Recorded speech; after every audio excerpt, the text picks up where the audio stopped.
প্রিয় দর্শক, হিজরা আসলে কোথা থেকে আসে এই ভন্ডির মুখে থেকে শুনি। কথা, হিজরা বলতে কোনো কিছুই হয় না। সব পুরুষ পুরুষ থেকে পরে লিঙ্গ পরিবর্তন করে হিজরা দ্বারাই পরে হিজরা বানানো হয়। আমি আমার মায়ের একটাই সন্তান ছিলাম, ছেলে ছিলাম। আমার নাম ইয়াসিন ওরফে পারভেজ ইসলাম ছিল আমার নাম। আমার এই লিঙ্গ পরিবর্তন করে হিজরা বানিয়ে দেওয়া হয়েছে। আমি হচ্ছি হাসান। প্রথম কথা হচ্ছে যে আমি একজন পুরুষ, ঠিক আছে? আমি একজন পুরুষ ছিলাম, আমাকে জোরপূর্বক ভাবে ভয়ঙ্কর তথ্য হিজরা দিচ্ছে, বানানো একটু হয়েছে মনোযোগ বা দিয়ে শুনুন। হিজরাদের চক্রের দ্বারাই আমি আজকে আপনারা দেখতেই পাচ্ছেন আপনাদের সামনে। আর যে আমাকে হিজরা বানিয়েছে, যাদের দ্বারা আমি আজকে হিজরা হয়েছি, তারা মনে করেন যে আরাম আয়েশে তারা এখন হিজরাই না। আমার পিছনে আপনারা দেখতে পাচ্ছেন যে কিছু মানুষের ছবি লাগানো আছে। এক হচ্ছে সুন্দরী হিজরা, দ্বিতীয় হচ্ছে যে শিমুল, তৃতীয় হচ্ছে যে লিপস্টিক, ওর নাম হচ্ছে হৃদয়, 4 নাম্বার হচ্ছে যে আয়শা, ঠিক আছে? ওর নাম হচ্ছে মাসুদ। এই যে দেখেন ইয়াবা খাচ্ছে, বা এই যে দেখেন ওনার ফেস, ঠিক আছে? পাবলিক থেকে টাকা পয়সা নিয়ে ওনারা কালেকশন করে খায়। আমরা জানি, আপনারা জানতেন যে হিজরা বলতে যে অনেক কিছু হয়, হিজরা মায়ের পেট থেকে হয়, কিন্তু মিথ্যা কথা। হিজরা বলতে কোনো কিছুই হয় না।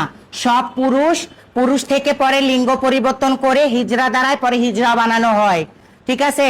আপনাদের কাছে এতটুকুই অনুরোধ, দেশবাসীর কাছে, আপনাদের বিয়ে বাড়িতে কোনো ফাংশন, বুঝতে গাড়ি বা পারতেছেন তো ট্রেনে আসলে কি আপনাদের যেভাবে থেকে কি হচ্ছে? হেনস্থা, আপনাদের যেভাবে টর্চার করা হয়, বা আপনারা যেভাবে টর্চারের শিকার হচ্ছেন প্রতিনিয়ত, আমরা চাচ্ছি এটা যেন বন্ধ হয়।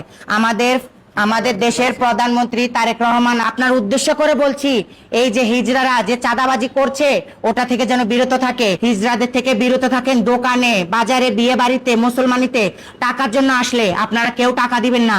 আমি আমার মায়ের একটাই সন্তান ছিলাম, ছেলে ছিলাম। আমার নাম ইয়াসিন ওরফে পারভেজ ইসলাম ছিল আমার নাম। আমার এই লিঙ্গ পরিবর্তন করে হিজরা বানিয়ে দেওয়া হয়েছে। তখন আমার বয়স ছিল 13 বছর। আমি সঠিক তখন তথ্য বুঝিনি, দেওয়ার জন্য অসংখ্য আমি ধন্যবাদ চক্রের ফাঁদে বন্ধুরা। পড়ে গেছি। আমাকে এরকম করে ইন্ডিয়াতে পাচার করা হয়েছে। অনেক কষ্টের পর আমি আবার আমার বাবা মার কাছে আসতে পারছি।